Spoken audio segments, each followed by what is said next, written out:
नमस्कार दोस्तों, एजुकेशन 24 में आपका स्वागत है। दोस्तों आज का वीडियो बहुत ही खास होने वाला है क्योंकि आज के इस वीडियो में आपको बीए फर्स्ट ईयर के फर्स्ट सेमेस्टर में आपका जो सब्जेक्ट है होम साइंस यानी कि गृह विज्ञान, उसके अंदर कौन कौन से क्वेश्चन आने वाले हैं, इस वीडियो के अंदर मैं आपको आने वाले क्वेश्चन के बारे में बताऊंगा। तो आप इस वीडियो को पूरा अंत तक जरूर देखिएगा क्योंकि इस वीडियो से आपको बहुत कुछ सीखने को मिलेगा जो कि बीए एग्जाम में काम करेगा। तो आइए देर न करते हुए वीडियो को शुरू करते हैं और बीए फर्स्ट ईयर के फर्स्ट सेमेस्टर में आपका जो सब्जेक्ट है होम साइंस यानी कि गृह विज्ञान, उसके अंदर जो भी क्वेश्चन आने वाले हैं उन आने वाले क्वेश्चन के बारे में जानते हैं। दोस्तों आगे बढ़ने से पहले मैं आपको एक बात बता दूं कि इस वीडियो के अंदर मैं आपको लघु उत्तरीय प्रश्न और दीर्घ उत्तरीय प्रश्न दोनों तरह के प्रश्न बताऊंगा। तो आप इस वीडियो को स्किप किए बिना पूरा देखिएगा ताकि आपको दोनों तरह के प्रश्नों के बारे में अच्छे से पता चल सके। तो आइए दोस्तों देर न करते हुए वीडियो को शुरू करते हैं और सबसे पहले हम लोग लघु उत्तरीय प्रश्नों के बारे में जानते हैं। तो यहाँ पर दोस्तों लघु उत्तरीय प्रश्नों में पहले प्रश्न की बात की जाए तो यहाँ पर दोस्तों आपका पहला प्रश्न दिया हुआ है, गृह विज्ञान शिक्षा का महत्व बतलाइए।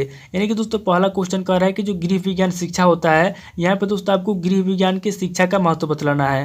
अब दोस्तों अगले क्वेश्चन की बात की जाए तो यहाँ पर दोस्तों आपका दूसरा क्वेश्चन दिया हुआ है, रक्त क्या है, लाल रक्त कणों के कार्यों पर टिप्पणी लिखिए। यानी कि दोस्तों दूसरा क्वेश्चन कह रहा है कि रक्त क्या है, रक्त क्या होता है, और यहाँ पर दोस्तों आपको लाल रक्त कणों के कार्यों पर टिप्पणी लिखना है। यानी कि लाल रक्त कणों के क्या कार्य होते हैं। अब दोस्तों अगले क्वेश्चन की बात की जाए तो यहाँ पर दोस्तों आपका तीसरा क्वेश्चन दिया हुआ है, हार्मोन की परिभाषा देते हुए ग्लूकागान एवं इंसुलिन के कार्य लिखिए। यानी कि दोस्तों तीसरा क्वेश्चन कह रहा है कि जो हार्मोन होता है, यहाँ पर दोस्तों आपको हार्मोन की परिभाषा देना है और हार्मोन की परिभाषा देते हुए ग्लूकागान एवं इंसुलिन के कार्यों के बारे में लिखना है। यानी कि जो ग्लूकागान होता है और जो इंसुलिन होता है, यहाँ पर दोस्तों इंसुलिन और ग्लूकागान के क्या कार्य होते हैं, यहाँ पर दोस्तों आपको इनके कार्यों के बारे में लिखना है। अब दोस्तों अगले क्वेश्चन की बात की जाए तो यहाँ पर दोस्तों आपका चौथा क्वेश्चन दिया हुआ है, पोषक तत्वों की कमी से होने वाली 2 बीमारियों के बारे में लिखिए। यानी कि दोस्तों चौथा क्वेश्चन कह रहा है कि जो पोषक तत्व होता है, यहाँ पर दोस्तों आपको पोषक तत्वों की कमी से होने वाली 2 बीमारियों के बारे में बताना है। अब दोस्तों अगले क्वेश्चन की बात की जाए तो यहाँ पर दोस्तों आपका पांचवा क्वेश्चन दिया हुआ है,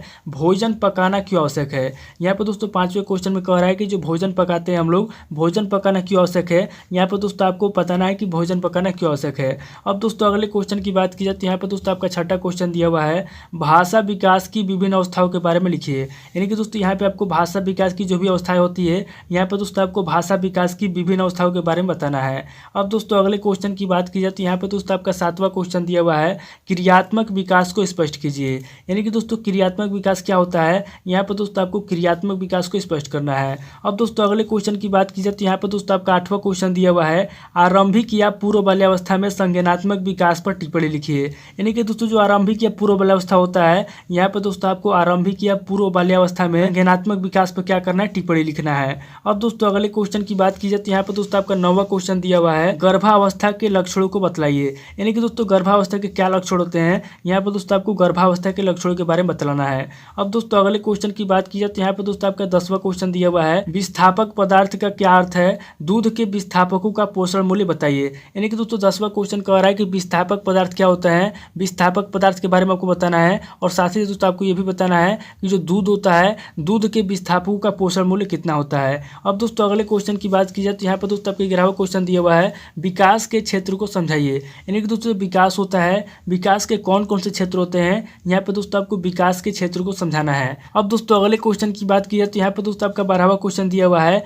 पोषक तत्वों के आधार पर भोज्य पदार्थों का वर्गीकरण कीजिए। यानी कि दोस्तों जो भी पोषक तत्व होते हैं, यहाँ पर दोस्तों आपको पोषक तत्वों के आधार पर भोज्य पदार्थों का वर्गीकरण करना है। यानी कि जो पोषक तत्व होते हैं उसके आधार पर जो भी भोज्य पदार्थ होते हैं, यहाँ पर दोस्तों आपको भोज्य पदार्थों का वर्गीकरण करना है।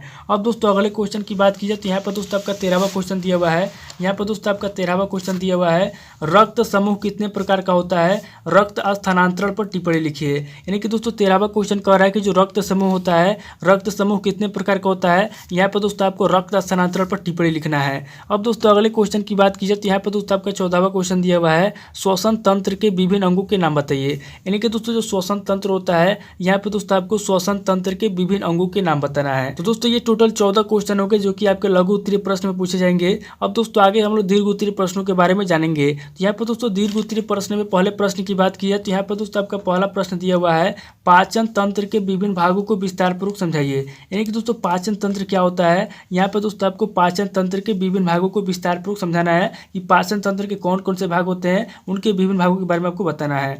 अब दोस्तों अगले क्वेश्चन की बात की जाए तो यहाँ पर दोस्तों आपका दूसरा क्वेश्चन दिया हुआ है, श्वसन क्रिया से आप क्या समझते हैं, श्वसन तंत्र के प्रमुख अंगों की संरचना का वर्णन कीजिए। यानी कि दोस्तों दूसरा क्वेश्चन कह रहा है कि जो श्वसन क्रिया होता है, श्वसन क्रिया से आप क्या समझते हैं। और यहाँ पर दोस्तों आपको कह रहा है कि श्वसन तंत्र के प्रमुख अंगों की संरचना का वर्णन कीजिए, यानी कि जो श्वसन तंत्र होता है, यहाँ पर दोस्तों आपको श्वसन तंत्र का चित्र बनाना है और उसके प्रमुख अंगों की क्या करना है, संरचना का वर्णन करना है। अब दोस्तों अगले क्वेश्चन की बात की जाए तो यहाँ पर दोस्तों आपका तीसरा क्वेश्चन दिया हुआ है, कार्यों के आधार पर भोजन का वर्गीकरण कीजिए, यानी कि दोस्तों जो कार्य होता है यहाँ पर दोस्तों आपको क्या करना है कि कार्यों के आधार पर भोजन का वर्गीकरण करना है। अब दोस्तों अगले क्वेश्चन की बात की जाए तो यहाँ पर दोस्तों आपका चौथा क्वेश्चन दिया हुआ है, पोषण की परिभाषा दीजिए, पोषण की विभिन्न स्थितियां लक्षणों सहित उल्लेखित कीजिए, यानी कि दोस्तों चौथा क्वेश्चन कह रहा है कि पोषण क्या होता है, पोषण की परिभाषा दीजिए। आगे कह रहा है दोस्तों कि पोषण की विभिन्न स्थितियां लक्षणों सहित उल्लेखित कीजिए, यानी कि जो पोषण होता है यहाँ पर दोस्तों पोषण की जो भी विभिन्न स्थितियां होती है, यहाँ पर दोस्तों आपको पोषण की विभिन्न स्थितियां लक्षणों सहित उल्लेखित करना है।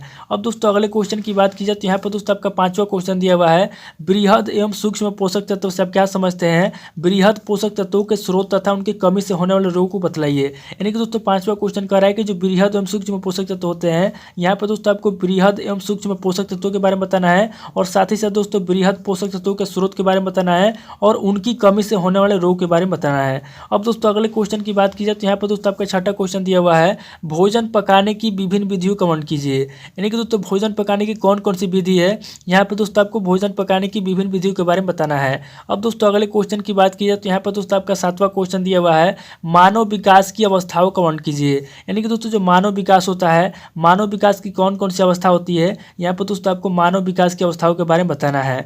अब दोस्तों अगले क्वेश्चन की बात की जाए तो यहाँ पर दोस्तों आपका आठवां क्वेश्चन दिया हुआ है, वंशानुक्रम क्या है, मानव विकास पर वंशानुक्रम व वातावरण के प्रभाव का संक्षिप्त व्याख्या कीजिए, यानी कि दोस्तों आठवां क्वेश्चन कह रहा है कि वंशानुक्रम क्या है, मानव विकास पर वंशानुक्रम व वातावरण के प्रभाव का संक्षिप्त व्याख्या कीजिए, यानी कि जो मानव विकास होता है, मानव विकास पर वंशानुक्रम व वातावरण के कौन कौन से प्रभाव पड़ते हैं, यहाँ पर दोस्तों आपको मानव विकास पर वंशानुक्रम व वातावरण के प्रभाव का क्या करना है, संक्षिप्त में व्याख्या करना है। अब दोस्तों अगले क्वेश्चन की बात की जाए तो यहाँ पर दोस्तों आपका नौवां क्वेश्चन दिया हुआ है, प्रसव प्रक्रिया किसे कहते हैं, प्रसव की अवस्थाओं का वर्णन कीजिए, यानी कि दोस्तों प्रसव क्या होता है, प्रसव प्रक्रिया क्या होता है, प्रसव प्रक्रिया किसे कहते हैं, यहाँ पर दोस्तों आपको प्रसव प्रक्रिया के बारे में बताना है और आगे दोस्तों आपको बताना है कि प्रसव की कौन कौन सी अवस्थाएं हैं, यहाँ पर दोस्तों आपको प्रसव की विभिन्न अवस्थाओं के बारे में बताना है।